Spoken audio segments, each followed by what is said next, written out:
Hello everyone, to another of our videos, We Speak Football. Today we'll be speaking about the biggest flops in football, but before we continue, we'd like to ask you to kindly like and subscribe as it helps us massively. Yes, welcome back to the We Speak Football video where, my co-partner said, we're doing the biggest flops not in history, but the biggest flops, part 1. So in the coming days there'll be a part 2, so watch out for that, and obviously like, comment, subscribe, and any collaborations that other YouTubers want to do, give us a message on YouTube or comment down below. But let's get started.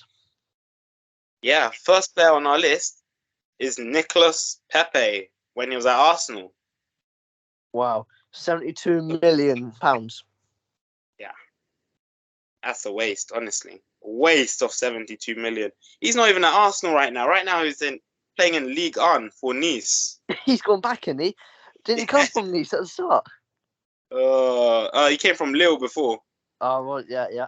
Oh man, what a flop! Honestly, when he was at Arsenal last season, he played 20 games, 1 goal and 2 assists in the Premier. But the thing is, Liverpool was on about getting him when, like, about a few years ago, about Nicolas Pepe. He was the new thing, but he's done nothing. Not to be rude, but overall, he's had 80 appearances for Arsenal. He scored 16. That's poor. I mean, Haaland, he can get that in 10 games. Yeah, he's already done that in 10. But look at this. The year before, when he played for Lille, he played 74. He scored 35. He's doubled his amount in Lille than he did Arsenal. Yeah, I mean, obviously there are other factors which play a factor, which are like, obviously in that league, in Ligue 1, it's a little bit easier than the Premier League, but obviously you'd expect him to do much better than that, you know. Yeah, for 72 million, that's a big price tag on him as well. You'd have high expectations for him, wouldn't you? Yeah, but the thing is, Arsenal obviously in that year wasn't going too well. They're in a poor, bad old form, weren't they?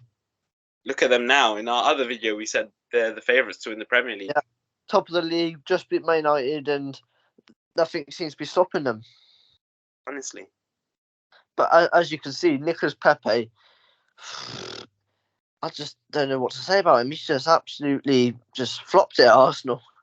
Yeah, terrible flop. But anyways, we move on to our next man on the list, which is a massive flop. Some say an even bigger flop, and that was Eden Hazard, Real Madrid.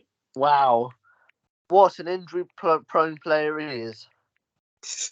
You would have thought Hazard, Real Madrid is a great signing for them, but he's been injured most of the time for his ankle.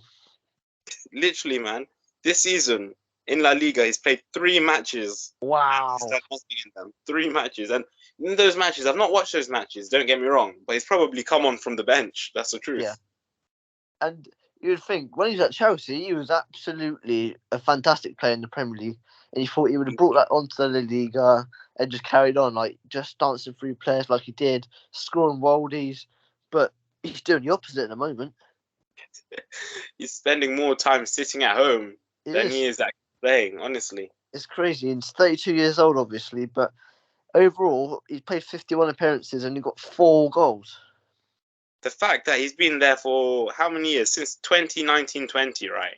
Yeah. And he's only played, what do you say, 51 games? Yeah, for Madrid. That's silly. That is honestly silly. Yeah.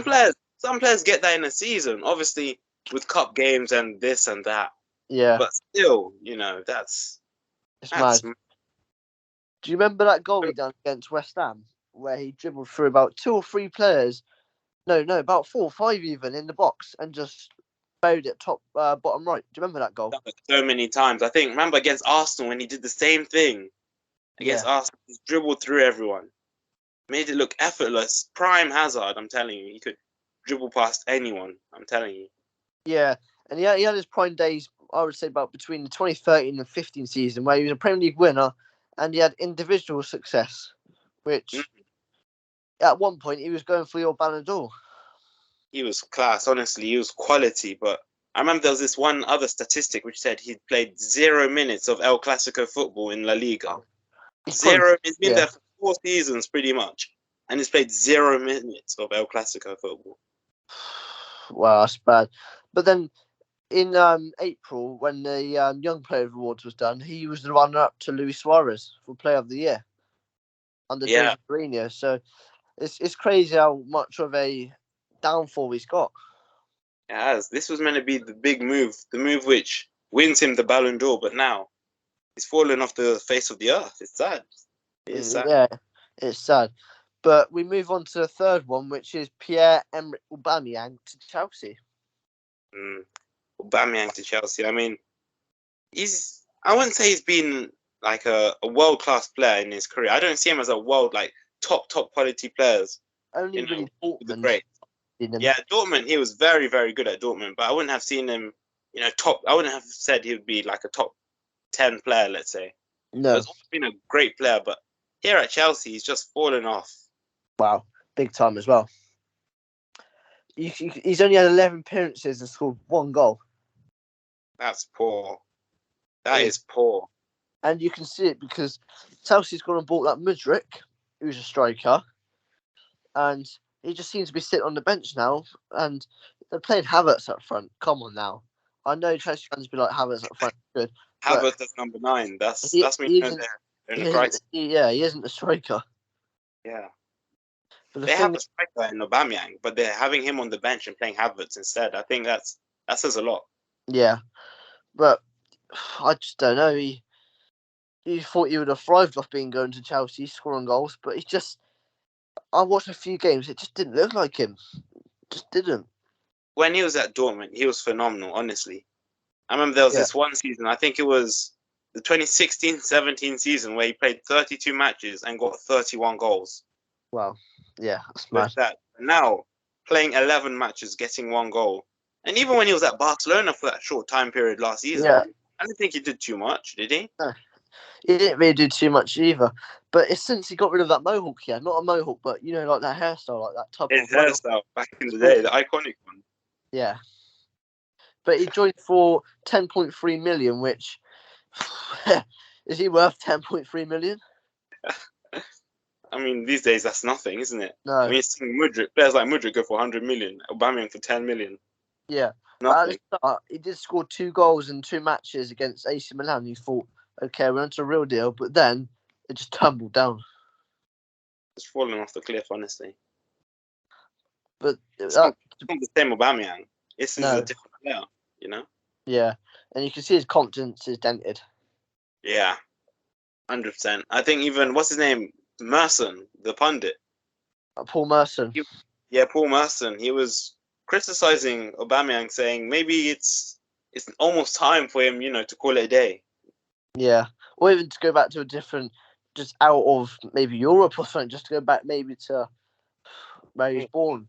And he wasn't really. He's not even Gabon, is he? He's French, isn't he? He's French. I think he's really regretting the decision to play for Gabon because prime Aubameyang would have easily have made it into the France team. Oh, easy. But that wraps up today's video. So we got the top 3 biggest flops, where we got Nicolas Pepe, Eden Hazard, and Pierre Aubameyang. Yeah, 1 minute. So on that nutshell. Yep. On that nutshell, we speak football. Out.